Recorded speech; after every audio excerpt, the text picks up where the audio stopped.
E aí, como eu prometi que ia falar um pouquinho mais de antagonismo, a gente tem pelo menos 2 tipos de antagonismo principais, depois eu vou falar de alguns outros que são acessórios.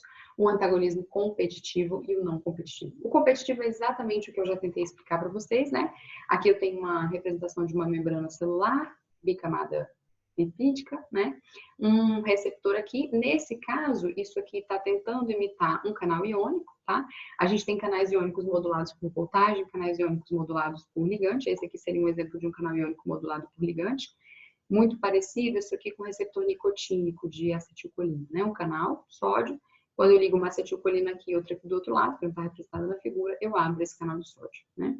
Enfim, se eu for botar um agonista natural aqui, é isso que ele vai fazer. Ele vai se ligar aqui e vai abrir o canal de sódio, permitindo a passagem do sódio, provavelmente para dentro da célula, né?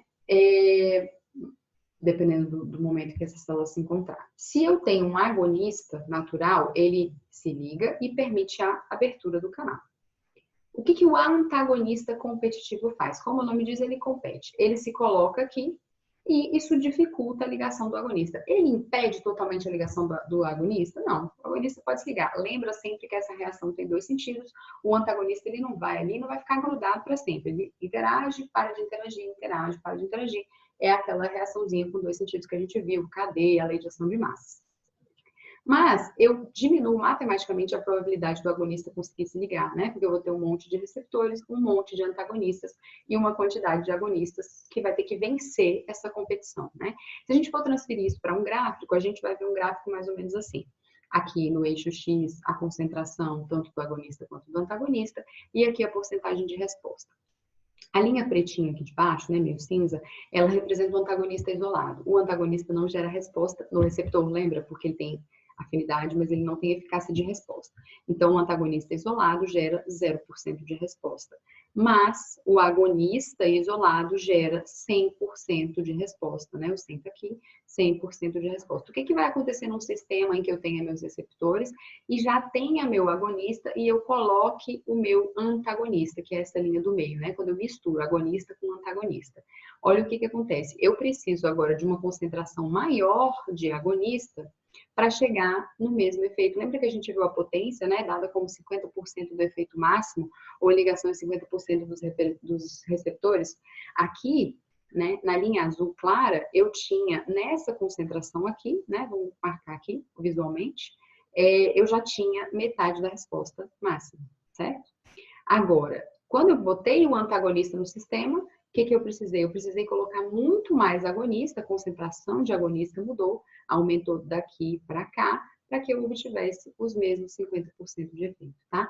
Observe, entretanto, que a presença de um agonista competitivo, ela não muda a eficácia máxima.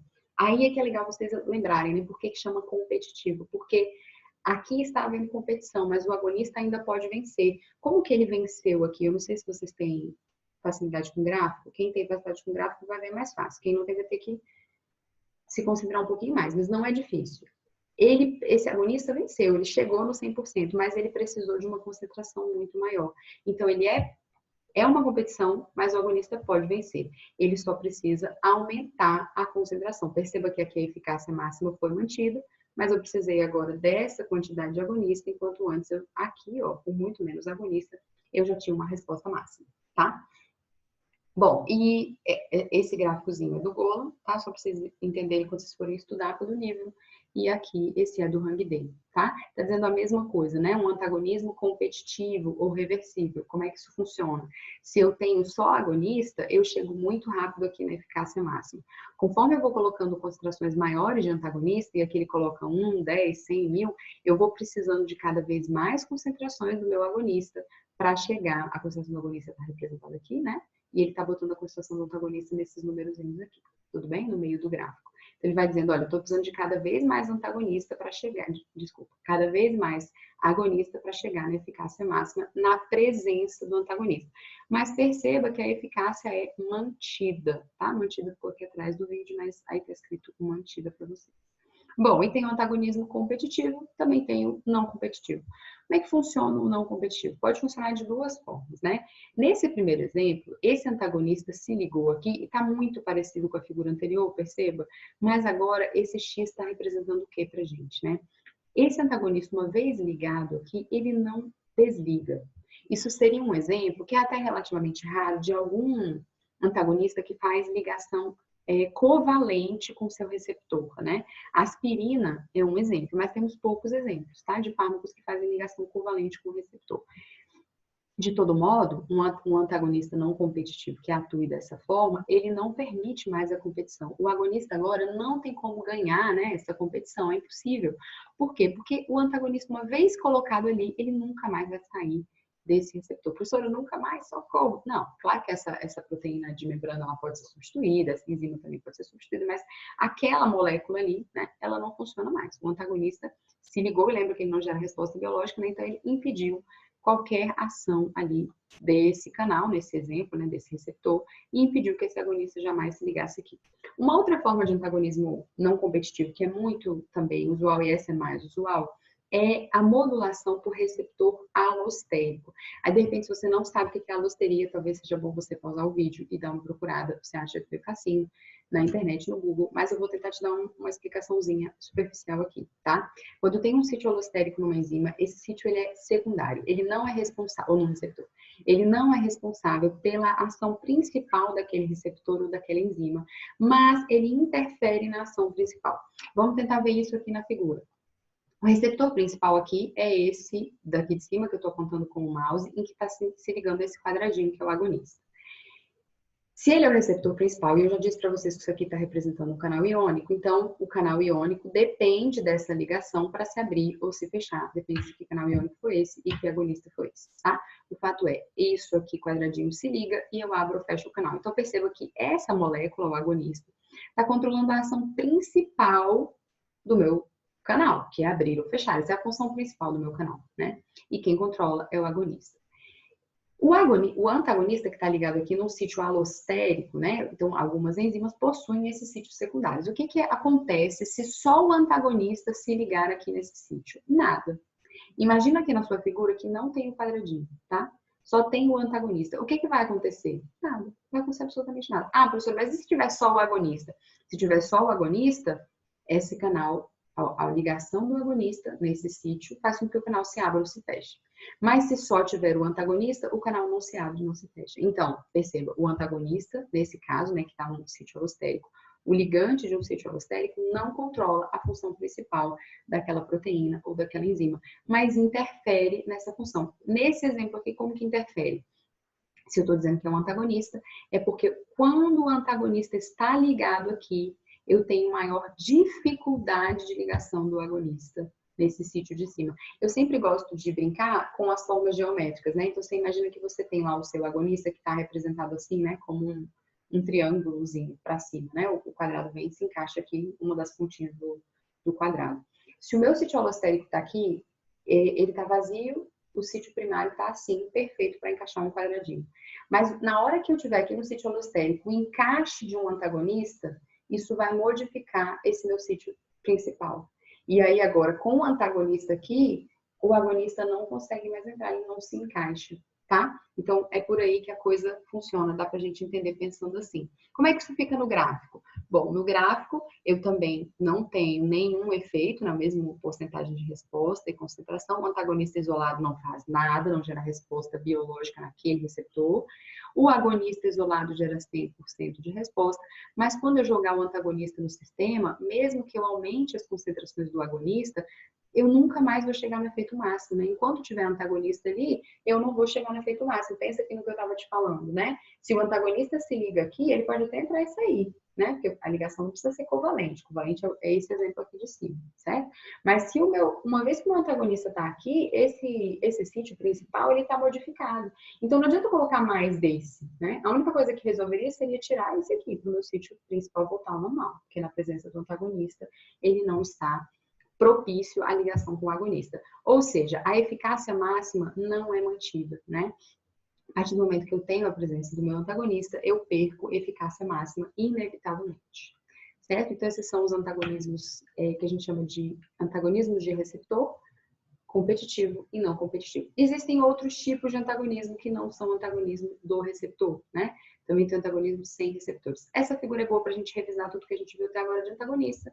Quando eu tenho um antagonismo que ocorre no receptor, esse antagonista pode se ligar no mesmo sítio ativo do agonista, Se essa ligação for reversível, eu tenho um antagonista competitivo. Se essa ligação do antagonista ao mesmo sítio de ação do agonista for irreversível, eu vou ter um antagonismo não competitivo.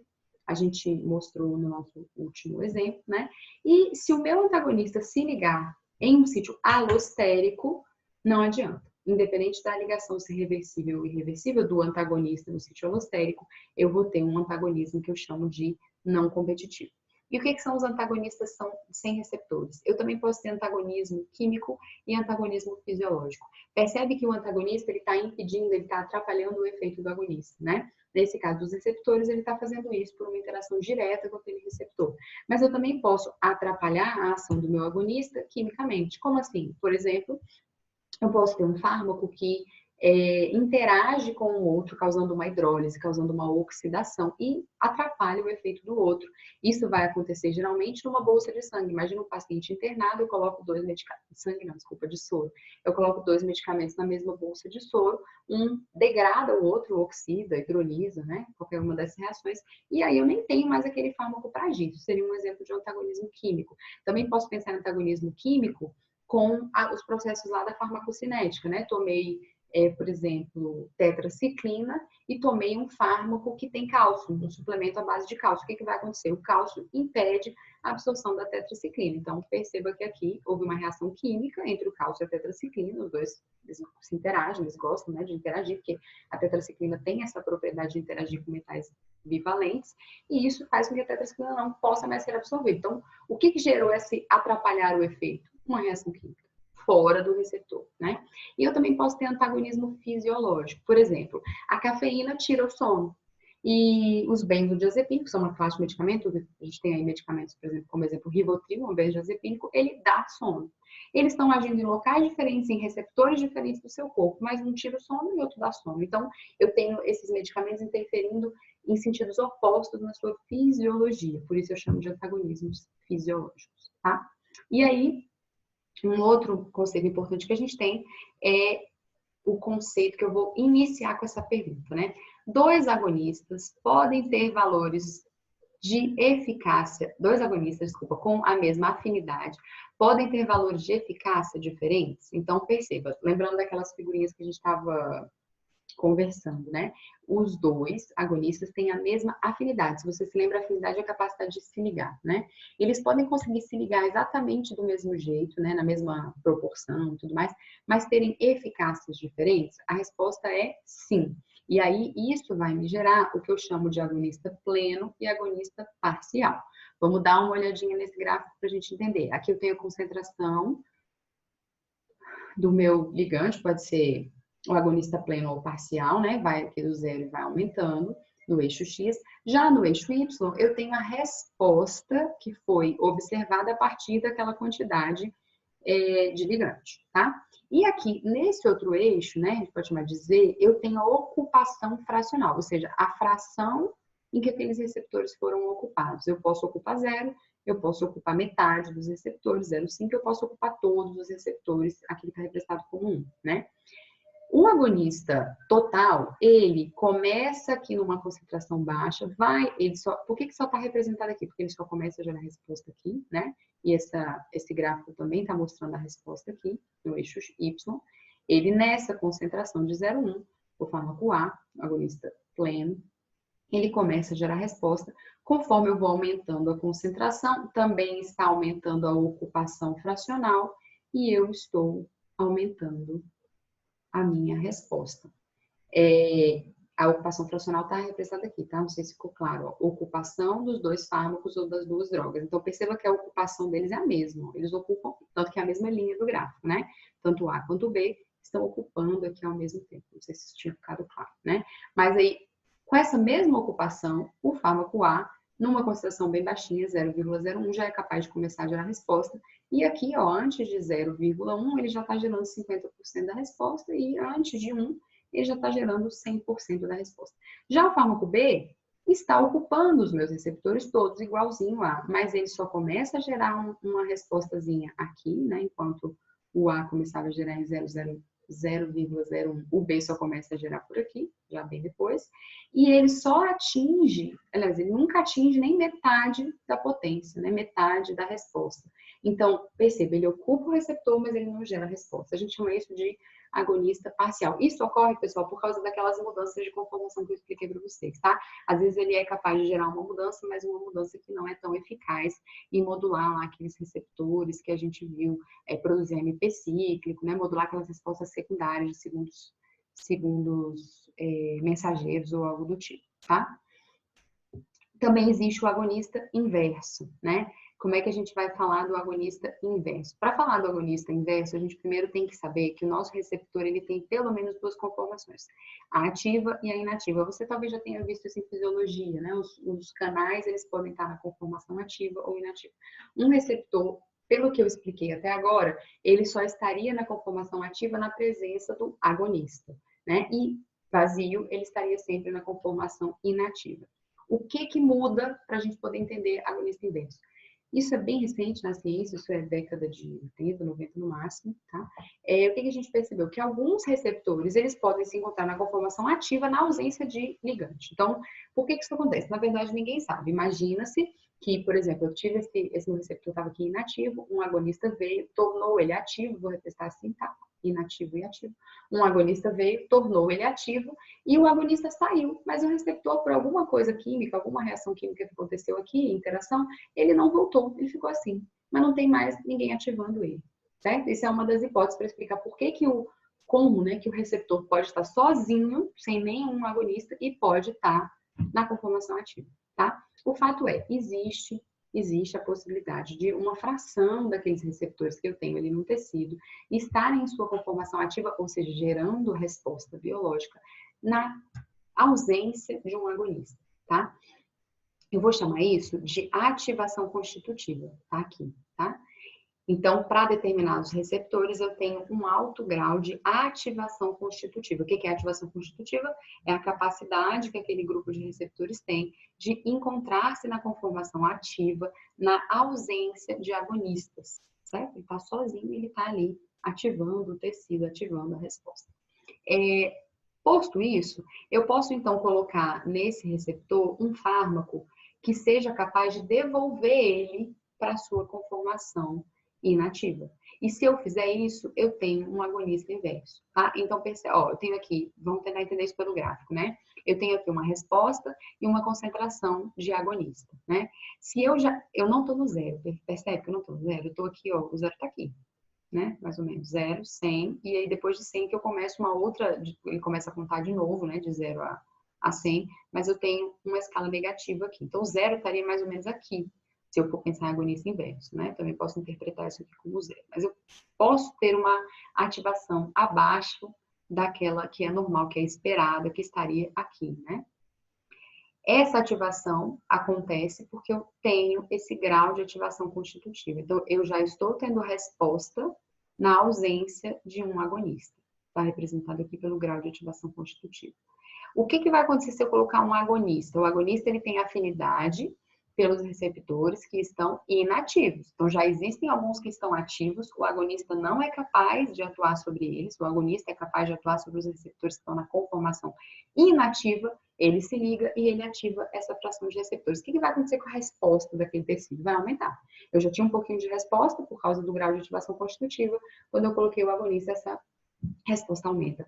Agora, o que vai acontecer se eu coloco um agonista inverso? A resposta diminui, né? Porque eu tinha ali os meus receptores inativos e os ativos. Os ativos estão gerando essa coisa que eu chamo de ativação constitutiva. O que é o agonista inverso? Ele vai se ligar neste receptor que está ativo e vai levá-lo para a conformação inativa, certo? Então, na verdade, o agonista inverso, ele funciona, ó, como está aqui no gráfico, diminuindo a resposta. E o que o antagonista faz? O antagonista não está nesse desenho, né? Mas eu coloquei ele aqui para a gente lembrar. O antagonista, ele não mudaria nada, né? Continuaria aqui, o grau de ativação constitutiva ia continuar, porque o antagonista também tem afinidade pela forma inativa do receptor, e os que estão ativos iam continuar iguais. Só ia mudar quando chegasse um agonista que não conseguiria agir pela presença daquele antagonista, tá? Então, na prática aqui, o antagonista, ele é eficácia zero, o agonista inverso, eficácia negativa, e o agonista, eficácia positiva, é o que está mostrado nesse gráfico, certo? Um outro conceito importante que está relacionado com essa aula, geralmente os livros apresentam nesse momento, então eu vou apresentar aqui também, é o conceito de janela terapêutica. A janela terapêutica é a faixa de doses em que um fármaco produz uma resposta terapêutica sem efeitos adversos inaceitáveis. Então, a gente mudou um pouquinho de tema, vamos nos situar, né? Quando a gente coloca um fármaco no mercado, a gente já sabe disso, a gente vê isso lá naqueles estudos que a gente faz antes de jogar o fármaco no mercado, estudos pré-clínicos e depois clínicos, né, com pessoas, e a gente vê o seguinte, que o fármaco, ele, se eu der, vamos supor, pega um fármaco imaginário aqui, 5 miligramas, eu dou para uma pessoa e vejo que não faz efeito. 10 miligramas, também não fez efeito. 15 miligramas, também não fez efeito. 20 miligramas, começou a fazer efeito. E eu vou pegar lá nas fases de estudo iniciais, a gente pode até fazer uma aula depois sobre isso também, mas eu vou pegar, então, pessoas saudáveis, né, vou ver essa relação entre efeitos adversos e pessoas que têm a doença e vou ver a relação com eficácia, né? O fato é, eu vou administrando esse fármaco para as pessoas e eu consigo observar onde ele começa a fazer efeito, em que concentração, e eu também consigo observar em que concentração que ele já começa a ser tóxico, ele está fazendo efeito demais, tanto efeito que ele está gerando muito efeito adverso, ou seja, ele está sendo tóxico. Esse intervalo, né, que no meu exemplo que eu estava construindo, comecei a fazer efeito no 20, vamos supor que eu continuasse subindo, eu percebi que quando chegou em 60, as pessoas estavam tendo vômito, dor de cabeça, tonteira, coisas que não aconteciam nas doses normais, nas doses mais baixas. Então, eu estabeleço essa faixa. Olha, este fármaco fictício que a gente acabou de inventar, ele tem uma janela terapêutica entre 20 miligramas e 60 miligramas. Eu posso trabalhar aqui, eu posso trabalhar com 20, com 25, com 30, com 35, até chegar a 60. Menos que 20 eu não tenho efeito, mais que 60 eu só tenho efeito tóxico, não vale mais a pena, tá? Esse intervalo é o intervalo terapêutico ou índice terapêutico. Então, a distância entre a dose tóxica e a dose eficaz, tá? Aqui a gente está trabalhando com dose eficaz para 50%, porque é padronizado que esse cálculo esteja feito sempre para uma amostra com mais de uma pessoa, né? Então, na verdade, mais de um animal. Em muitos casos, a gente faz esses testes só em animais, tá? Como é que eu vou fazer? Eu vou dar lá, por exemplo, para 100 pessoas ou para 100 animais. Eu vou ver quando ele começa a ter efeito em 50% isso daquela população. Isso é o meu ED50. É a dose eficaz para 50% da população. Eu vou continuar aumentando essa dose até que eu observe efeitos tóxicos para 50% da população, tá? Por que isso é feito? Porque há muita variabilidade. Se eu pegasse uma pessoa só, uma dose só, eu poderia ter risco de aquilo não refletir a média da população. Isso me causaria mais problemas depois, tá? Então, sempre pego um grupo de pessoas ou de animais, né, ali para fazer o meu teste e considero a dose que faz efeito para 50%, tanto o efeito bom, benéfico, né, eficácia, quanto a toxicidade, tá? E aí a pergunta, para a gente ver se entendeu mesmo esse conceito, é um fármaco que tem a janela terapêutica pequena, né? Eu posso dar 20, 25 e 30. 30 eu já estou na dose tóxica. É mais ou menos seguro, ou seja, a janela terapêutica estreita, ele é mais ou menos seguro do que um fármaco que eu posso dar 20, 25, 30, 35, até 60. Para o vídeo, pensa para responder, né? Mas a resposta é, o fármaco que tiver maior janela terapêutica, ele é sempre mais seguro, né? Porque qualquer variação que eu tiver ali, se a pessoa de repente naquele dia não comeu bem, e aí vai absorver uma quantidade maior do que eu estou esperando, ou é uma pessoa com baixo peso e isso faz diferença para aquele fármaco, variações interindividuais da pessoa que podem fazer com que uma dose que eu achava que ia ser boa para aquela pessoa não é, se eu tiver um fármaco com uma janela terapêutica maior, ampla, ele é mais seguro. Eu vou ter muito mais dificuldade de ter problemas com aquela dose média que eu escolhi, tá certo? E para fechar a aula, pessoal, eu vou falar um pouquinho de regulação de receptores. A gente sabe que a gente tem vários efeitos que podem acontecer que são decorrentes da ligação do agonista ou do antagonista àquele receptor, né? O organismo já tem esses efeitos para os próprios ligandes endógenos dele e esses efeitos interferem na ação dos fármacos também. O primeiro aqui é a taquilepsia, né? O que é a taquilepsia? A administração repetida de uma mesma dose resulta na redução do efeito com o decorrer do tempo. Essas linhas de baixo vão tentar explicar um pouquinho, né, por que acontece essa taquilepsia em termos de receptor.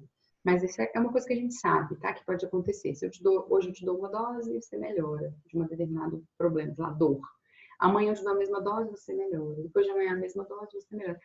Uma semana depois daquela dose, você fala, nossa, não tô mais melhorando. Aí eu aumento a quantidade, aí você melhora. Aí eu continuo te dando aquela quantidade maior por, sei lá, 2 semanas. Aí para de fazer efeito de novo, tem que aumentar a dose de novo, né? Então, isso é ataxia. Isso pode acontecer por uma série de mecanismos, né? A gente tem, por exemplo, aqui a dessensibilização.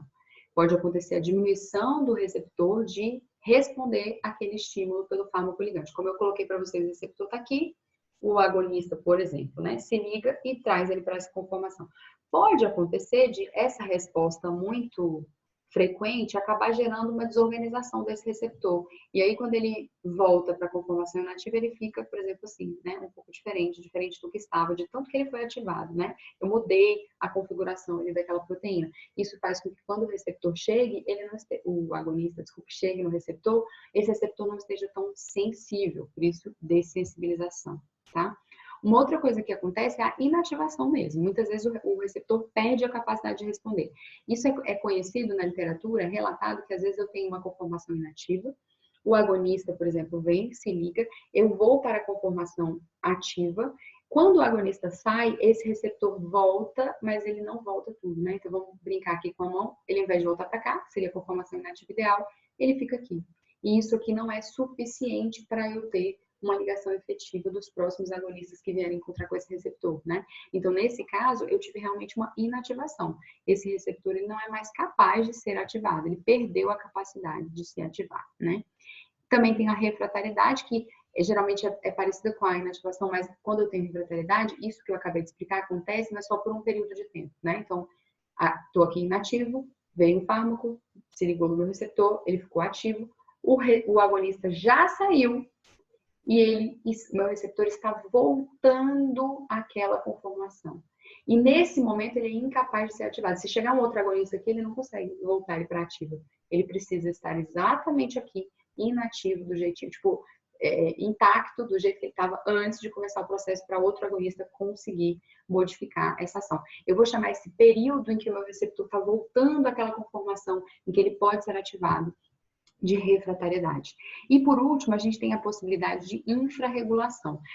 Para ataxia não, né? Mas para outros efeitos a gente também tem a possibilidade de suprarregulação, tá? O que é a infrarregulação? Quando a célula percebe que está havendo uma interação fármaco-receptor repetida ali naquela membrana, então vamos supor, uma membrana celular, vários receptores, e você está tomando um medicamento que é agonista, você está o tempo todo estimulando aquelas células. A célula pode perceber que esse estímulo está excessivo, está demasiado, e recolher alguns receptores da célula, certo? Literalmente, não colocar novos no lugar, né? Esse processo vai ser determinado aí por uma leitura de material genético daquela célula, via receptores nucleares que vão expressar proteínas de membrana naquela célula. E pode acontecer da gente precisar, então, de retirar esses receptores mesmo daquela célula, tá bom? A célula faz isso por uma resposta a estímulos excessivos, tá? Não é o caso de gerar ataxia, mas também pode acontecer suprarregulação. Às vezes eu fico gerando muito antagonismo, né, desses receptores, e a célula também consegue tirar alguns receptores dessa nossa membrana, tá? E esses mecanismos todos que eu expliquei, eles explicam a tolerância e a resistência, né? De um modo geral, a literatura define que quando há tolerância, eu ainda tenho capacidade de resposta, mas essa capacidade de resposta, ela vai diminuindo. É aquele exemplo que eu falei de precisar de doses cada vez maiores de fármaco para um de mesmo efeito. Quando eu digo que tem resistência, aí não adianta aumentar a dose. Mesmo que eu aumente a dose, eu não observo mais a resposta vai sendo cada vez menor, pode até chegar a ser próxima de zero, tá? Então, na tolerância, eu vou perder o efeito, mas se eu aumentar a quantidade, eu consigo compensar isso e voltar a ter o efeito que eu tinha. E na resistência, não. Na resistência, eu não adianta aumentar a quantidade, eu não tenho mais a possibilidade daquele efeito. Pessoal, então é isso. Essa foi a nossa linha de farmacodinâmica e a gente se vê nas próximas aulas.